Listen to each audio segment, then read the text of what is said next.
How we doing today, guys? Sam over here in Anglers with you guys. Today's going to be a little bit different video than we usually do. It's really going to be a lot of talking, a lot of in-depth stuff, but it's really important. So I hope you stay around for it because we're going to talk about what all these things on the box mean. If you take a look at one of these boxes here, this is a Shimano. We got 15 different things on here. The same thing will go with a Daiwa. I don't have a pen box up here, but the same sort of thing. They list all sorts of stuff from different technologies that these manufacturers create, also to just actual specs of the reel, line capacity, gear ratio, all that kind of stuff. So in this video, we're going to talk about all of that. So it is going to be a little bit of a talking video, but I want you guys to stay tuned because it's cool stuff. So I want to start off with the stuff you see on the boxes, and then we'll go into more of the technologies from specific manufacturers. But when it comes to the box, most of the time you're going to see a few things. First thing you're going to see is the gear ratio of the reel. If you're not familiar with gear ratio, what that refers to is how much line your reel pulls per one turn of the handle knob. So for instance, this reel, this is the Daiwa Ballistic 1000. This is a 5:1 gear ratio. What that means is every time I turn this handle knob one rotation, my spool will turn or pick up line 5.1 times per one rotation. So a 5.1 to 1 reel is going to pick up 5.1 turns of the handle knob that spool's going to move.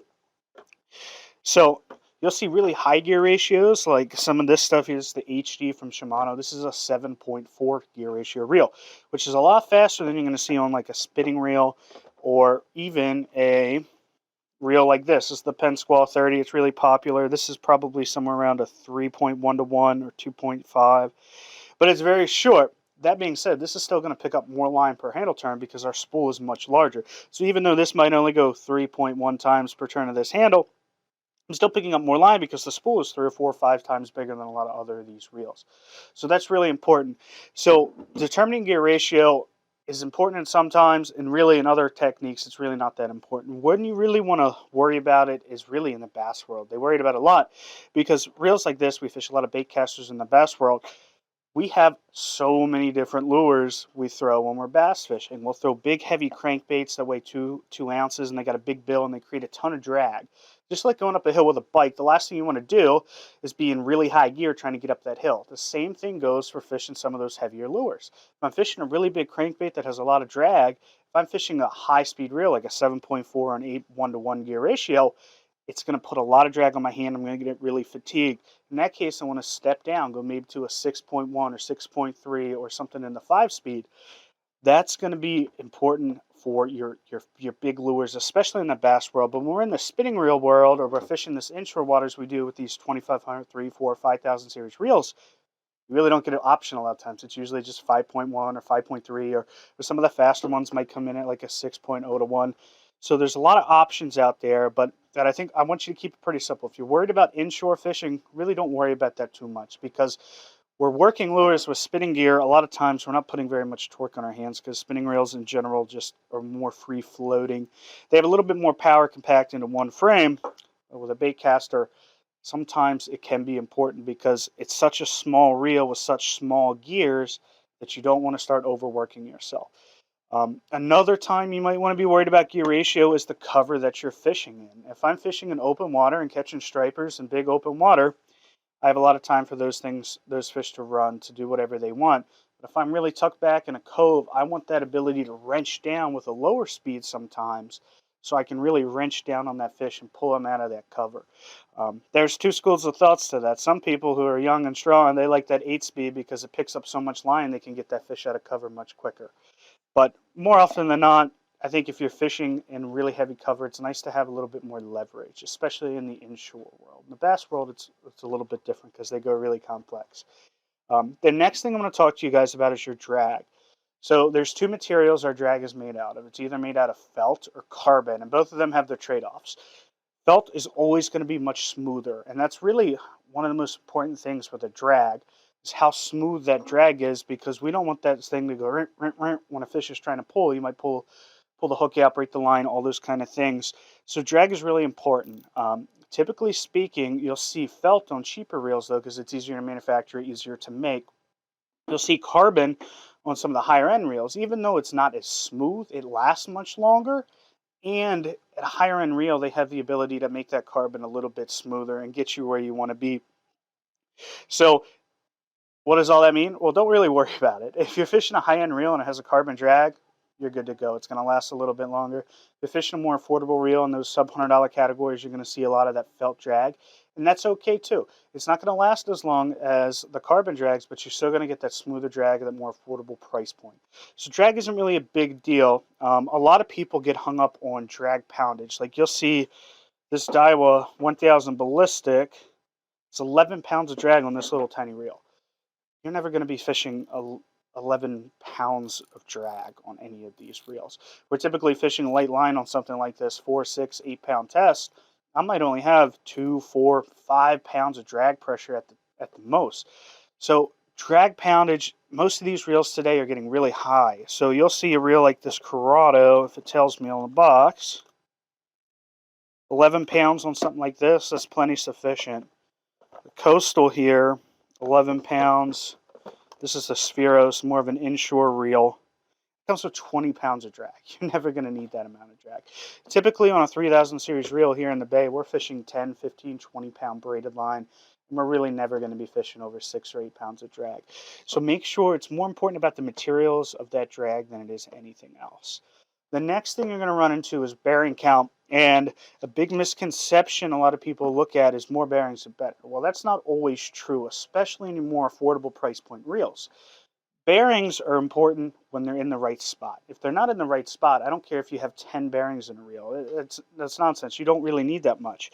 You take a reel like this Shimano Corrado, has 6 bearings in there. And if you look at, say, an Abu Garcia or some of these other manufacturers, you'll see 8, 10, 12 bearings in the same price point reel.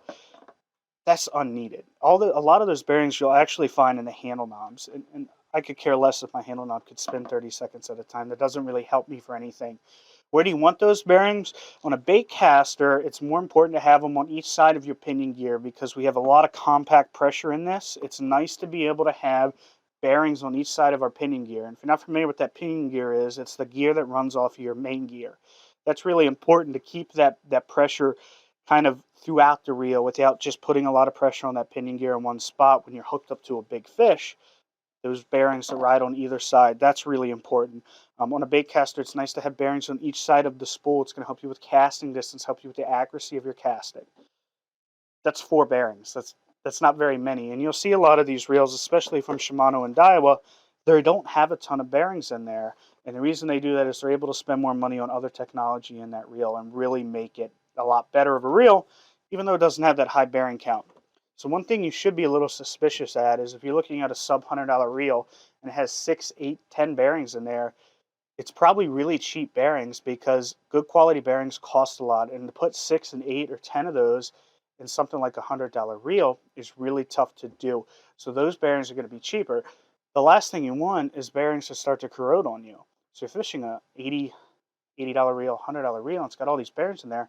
They're probably cheap bearings if it has that many in there. And they're going to start to corrode on you. And one bearing that gets a little bit of corrosion, the entire reel feels completely different. So it's not always a good thing in those cheaper reels to see a lot of bearings. It's actually better to have 4 there or 3 in there because those are going to be more in the right spot and provide you a lot better corrosion protection with higher quality bearings at a lower number. So don't get hung up on the bearing world, especially 4 or 5 years ago. Everybody came in and they were like, I need an 8 bearing reel, 10 bearing reel. Don't worry about that. It's much more important as to where they are in the reel. So we're talking about technologies now. Daiwa, Shimano, Penn, they all have different names for them, but a lot of the stuff is similar and a lot of it's a little bit different. So we're going to dive in some of the big things that you'll hear. One of the most common things you'll hear from Shimano is Hagani. Hagani refers to an aluminum alloy material that they use to build their frames and side plates out of. So it's a really good thing when you see that sometimes. But what a lot of people worry about is my reel has to be metal, it has to be aluminum. It does not have to be. With the technology they have in carbon these days, they use on the Vanfer, which is the Shimano's $230 reel, they use carbon in that. And a lot of people pick it up and go, it's so light, I can't catch any fish on it because it's going to break because it's so soft. That's fine. This is the Altegra from Shimano. This is built on CI4, which is their carbon material. That's plenty sufficient to stand up to really anything we run into, especially here in the Bay. So that's one misnomer you see a lot, is that my reel has to be aluminum. It's not a big deal. It's not bad that it has aluminum. Hagani is a great material that Shimano uses. So don't really get too hung up on that. That really shouldn't deter you from buying one reel or the other based on if it's carbon or graphite or aluminum. Just kind of, you have different price points, and sometimes they'll use different materials there. Another thing I want to talk to you about is material used to make your gears. Truly, that's probably the most important thing going on inside of your reel. So you kind of will see a few different materials with your gearing and reels. You'll see brass and aluminum. You'll see pot metal zinc, or just any sort of zinc. And then once in a while, you'll see a stainless steel gear, but we don't really run into many of those. But I want to talk to you about brass and aluminum, because that's really what you're looking for in a really nice high-end reel or a mid-price reel. Those are the materials that are going to last a long time. They're super protective against corrosion. So you'll see that a lot on a reel. It has Hagani, or not Hagani, but it'll have aluminum gearing or brass gearing. That's something you definitely want to look out for. Not to say that you can't make a good reel with a zinc gear. It just has to be done right. Daiwa's $100 Fuego, which has been out for 5 or 6 years now. That's the top of its game for $100 reels, and it still has a zinc gear. But a lot of times you might want to avoid that. But if you're looking at a reel under that $100 price point, it's really tough to find reels made out of aluminum or brass in that kind of situation. Another thing I'm going to talk to you about is gear teeth. That's an important aspect too. You'll see Shimano label a lot of stuff micro module gearing, which what that means is it's just tiny gear teeth. And the idea behind that is if you have smaller gear teeth, you're going to have more teeth contacting each other at the same time. What that does for you is allows constant smoothness, a lot more power sometimes with those smaller gear teeth connecting at a lot of different points. It's also going to last a little bit longer. If you have some gear teeth that get scraped up and stuff like that when you're reeling on big fish, it's a lot tougher to feel that when you have so many gear teeth placed together, making a really smooth reel. Daiwa and a lot of their reels, they do the complete opposite. They use what they call digi gear.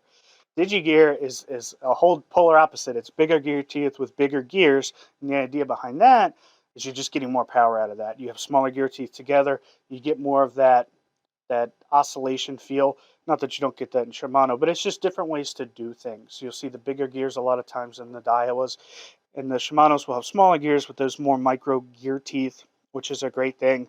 And I guess the last thing to touch on gearing, and probably the last thing we'll talk about in this video, is how the gears are made. You'll see forged gears or CNC cut gears or pot metal gears like we talked about in some of those lower end reels. Um, both of those are great.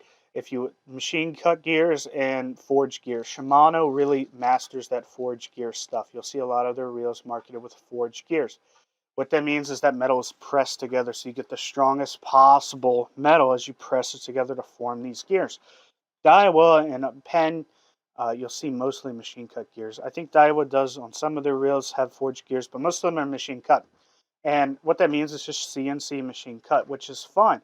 But what you'll find a lot of times with Daiwa and Penn reels is after you fish them a little bit, they'll kind of smooth out because some of those machining marks will start to wear off, which is fine too.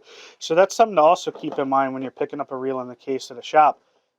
It's going to fish a little bit different than how it feels on the box. You don't have any line on there. That's going to add differences to your reels. So I hope this helped you kind of figure out what some of these things on the box mean and how you can really pick out which gear you really want or which reel you're really looking for. So I thank you guys for stopping by. I hope you were able to listen to me ramble on a little bit, and good luck fishing.